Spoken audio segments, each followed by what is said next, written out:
So right now, I'm actually reading St. Augustine's Confessions. I have about 50 pages left, and there's a few quotes from his letters where he speaks about being held captive by a sin, which you cannot get over. And I'm sure a lot of you guys can actually relate to this when you try to defeat a sin, but you just cannot get over it. So he writes this in Book 8. For I felt that I was still the captive of my sins, and in my misery I kept crying, how long shall I go on saying tomorrow, tomorrow? Why not now? Why not make an end of my ugly sins at this moment? A lot of us, especially my age, I'm only 20 years old, young adults that are held down to specific sins, for example, lust, being addicted to alcohol, drugs, gossip, anger, jealousy.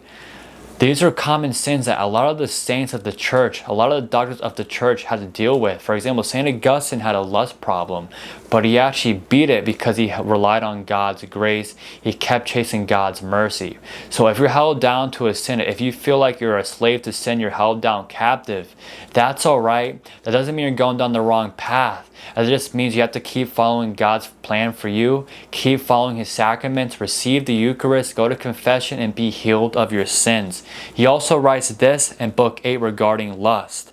As a youth, I had been woefully at fault, particularly in early adolescence. I had prayed to you for chastity and said, give me chastity and continence, but not yet. For I was afraid they would answer my prayer at once and cure me too soon of the disease of lust, which I wanted satisfied, not quelled. Again, a lot of people my age struggle with lust, struggle with pornography. They try to beat it, but they fall back into the same trap a month later, 2 months later, a week later, because they think they had it all handled on their own strength, but they must rely on God. And it's all right to fall, but never stop chasing God's mercy and forgiveness. Once you tell yourself you shouldn't go to Mass, you shouldn't go to confession, once you sin, that's the devil speaking to you, because he doesn't want you going back to God's mercy to seek His forgiveness. He doesn't want you going back to God. So it's all right falling, but don't give up. Go to confession, go get the Eucharist, and receive God's mercy. Remember this, a lot of the sins that you're dealing with, a lot of the saints dealt with the same thing, but they beat it because of God's grace and mercy, especially St. Augustine. I recommend reading his book, Confessions. There's a lot of knowledge and wisdom in this, and God bless, and may St. Augustine intercede for us and everybody in purgatory as well. God bless.